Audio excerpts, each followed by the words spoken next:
सोचना मतलब आप जागरूकता में अपनी विचार प्रक्रिया को एक निश्चित दिशा में ले जाना चाहती हैं, उसे सोचना कहते हैं। अगर ये हर समय चलती रहती है तो इसे दस्त कहते हैं, है ना? तो आपको दोनों के बीच का अंतर पता होना चाहिए। क्या ये एक जागरूक प्रक्रिया है या ये बस ऐसे ही बेकाबू भाग रही है? ये बहुत जरूरी है।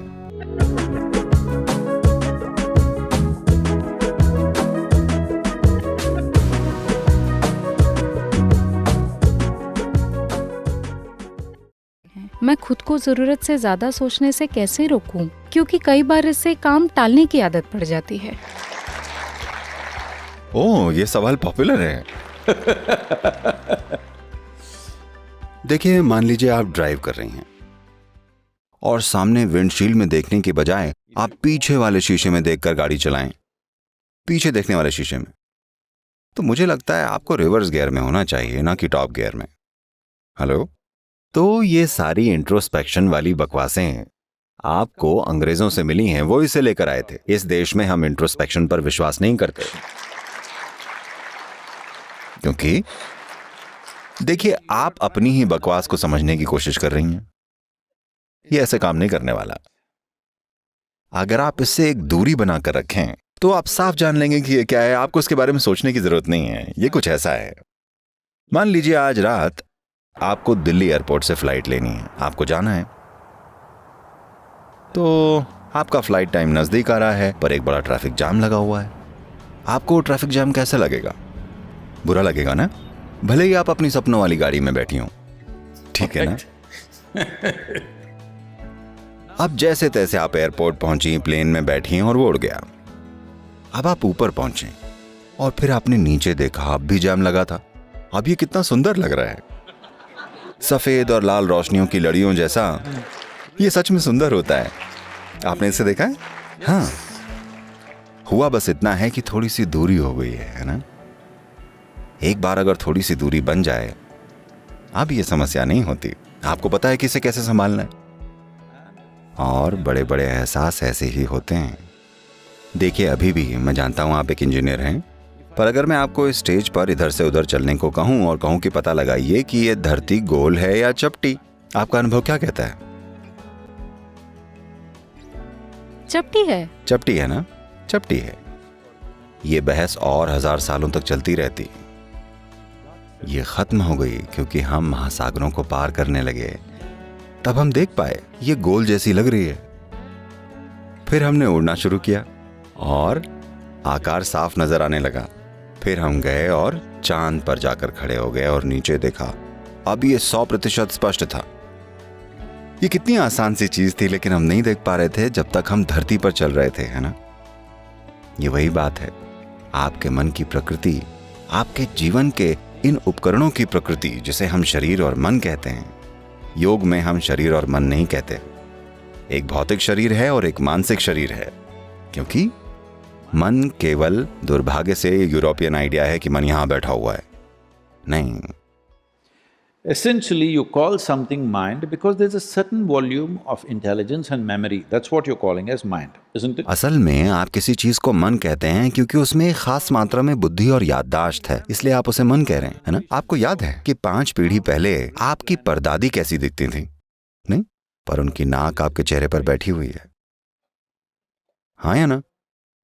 लाखों साल पहले आपके पूर्वज कैसे हुआ करते थे? अब तक आपकी त्वचा की कोशिकाओं को यह याद है कि उनकी त्वचा का रंग कैसा था। हाँ या ना? तो आपके शरीर की हर कोशिका में उससे अरबों गुना ज्यादा यादें हैं जितनी आपके दिमाग में संभालने की क्षमता है। हाँ या ना? अभी हम सबसे जटिल केमिकल फैक्ट्री की बात कर रहे थे। अगर आप देखें कि डीएनए का एक मॉलिक्यूल 1 मिनट में जितने काम कर रहा है, इस धरती के सारे कारखाने मिलकर नहीं कर सकते। इस दुनिया के सारे कंप्यूटर्स और सुपर कंप्यूटर्स उतने काम नहीं कर सकते। ये इस तरह से काम कर रहा है। तो अगर बुद्धि और याददाश्त दोनों की बात की जाए तो ये सारे सिस्टम में फैला हुआ है ना? हाँ या ना? कम से कम आपका न्यूरोलॉजिकल सिस्टम हर जगह फैला हुआ है, ये तो आप देख सकते हैं। तो मन एक जगह नहीं होता। मन का एक शरीर होता है, यादों का एक शरीर होता है, भौतिकता का एक शरीर होता है, ऊर्जा का एक शरीर होता है। तो अगर आप जिसे मैं कहते हैं बस उसके एक हिस्से को देखें और लगातार उसके साथ ही खेलते रहें, अगर आपको नहीं पता कि बाकी चीजों को कैसे चलाया जाए, वो चीजें बस यूं ही तुक्के से काम कर रही हैं। ये कुछ ऐसा हुआ जैसे कोई गाड़ी तो चला रहा है लेकिन हैंड ब्रेक लगा हुआ है। बहुत सारे लोग ऐसा करते हैं, उन्हें पता ही नहीं चलता, उन्हें लगता है थ्रॉटल दबाते जाओ ये चलती रहेगी। नहीं, इसमें आग लग सकती है, कार में आग पकड़ सकती है अगर आप ब्रेक चालू हो तो, है ना। अभी ज्यादातर लोग ऐसे ही हैं क्योंकि वो किसी स्कूल या कॉलेज में आ गए हैं और अब उनमें थोड़ी सी तार्किक बुद्धि आ गई है और वो भी हर तरह की बाहरी जानकारियों से, और उससे वो ये हर तरह के काम कर रहे हैं। इंट्रोस्पेक्शन, आत्मचिंतन। कौन किस पर आत्मचिंतन कर रहा है? ये सारे के सारे पश्चिमी विचार हैं जिन्होंने इंसानियत को बहुत ज्यादा तकलीफ पहुंचाई है, बहुत ही ज्यादा। मनोवैज्ञानिक प्रक्रिया उन जानकारियों का एक नतीजा है जिन्हें आपने इकट्ठा किया है और आप उन्हें कैसे प्रोसेस करते हैं, यह है ना। अगर आप उसे थोड़ा सा दूर रख दें तो इसका आप पर कोई असर नहीं होगा। जब आपको जरूरत है उसका इस्तेमाल कीजिए, जब जरूरत नहीं है आपको उसे अलग रख देना चाहिए। पर फिलहाल लोगों को ऐसा लगता है कि वो हर समय सोचते रहते हैं, जिसे आप इंट्रोस्पेक्शन कह रही हैं। मैं माफी चाहता हूं अगर मैं आपका किसी तरह से मजाक उड़ा रहा हूं, मेरा ऐसा कोई इरादा नहीं है, ये आप जानती हैं। ये एक तरह की मानसिक दस्त है, ये बस चलती ही जा रही है। आप इसे हर तरह के नाम दे रहे हैं, पर असल में देखिए, सोचना मतलब आप जागरूकता में अपनी विचार प्रक्रिया को एक निश्चित दिशा में ले जाना चाहती हैं, उसे सोचना कहते हैं। अगर ये हर समय चलती रहती है तो इसे दस्त कहते हैं, है ना। तो आपको दोनों के बीच का अंतर पता होना चाहिए। क्या ये एक जागरूक प्रक्रिया है या ये बस ऐसे ही बेकाबू भाग रही है? ये बहुत जरूरी है।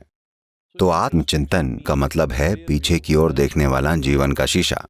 आज आप एक युवा लड़की हैं, लेकिन अगर आप आत्मचिंतन या इंट्रोस्पेक्शन करेंगी तो आपको अभी से लगेगा कि आप बहुत जी गई हैं। हाँ, सबसे बड़ी समझदारी की बात लोग ये सोचते हैं, शेक्सपियर ने निकाला था, मैं रहूं या ना रहूं। ये सवाल सबसे ज्यादा बुद्धिमानी भरा सवाल समझा जाता है। मुझे बताइएगा, अगर आप आनंद में होते, आप सोचते कि मैं रहूं या ना रहूं?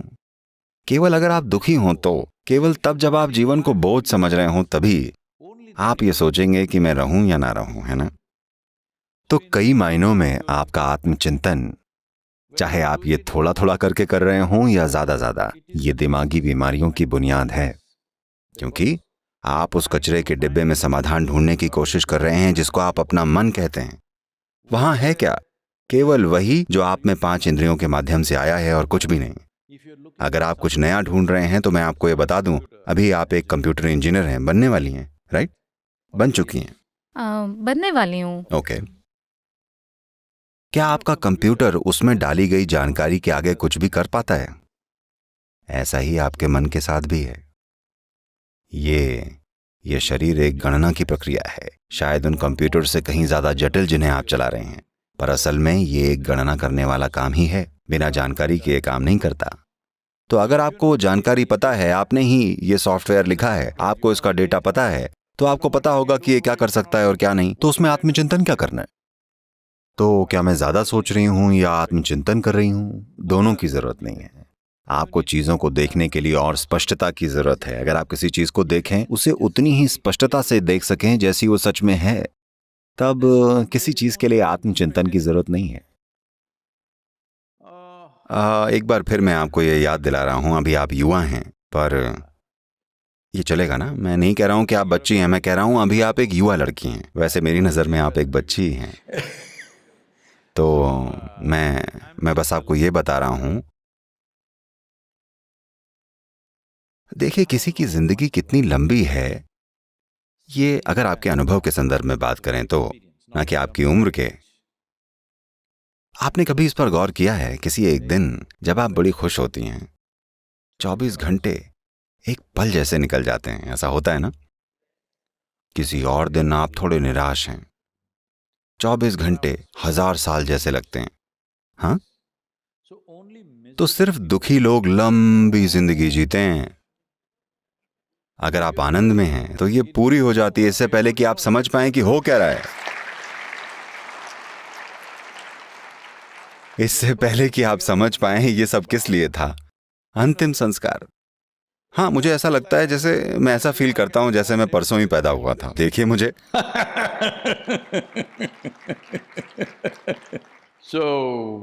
तो प्रॉब्लम यहाँ पर है, हम अपनी जिंदगी को सुधारने की कोशिश कर रहे हैं आत्मचिंतन से, नैतिकता से, मूल्यों से, विचारों से, फिलॉसफी से, धारणाओं से, रोल मॉडल से, इससे और उससे। नहीं, इनकी जरूरत नहीं है। होना ये चाहिए कि ये जीवन उमंग से भरा हो, ये अपनी सर्वोच्च संभावना तक पहुंचे, ये चमक उठे। अगर आप हर वक्त चमकते रहें तो शारीरिक रूप से आप बढ़िया रहेंगे, आपकी प्रतिभा खिल उठेगी, सब कुछ बढ़िया होगा। और क्या दुनिया में भी ऐसा होगा? नहीं, दुनिया कभी भी 100% वैसी नहीं चलेगी जैसी आप चाहते हैं कि चले।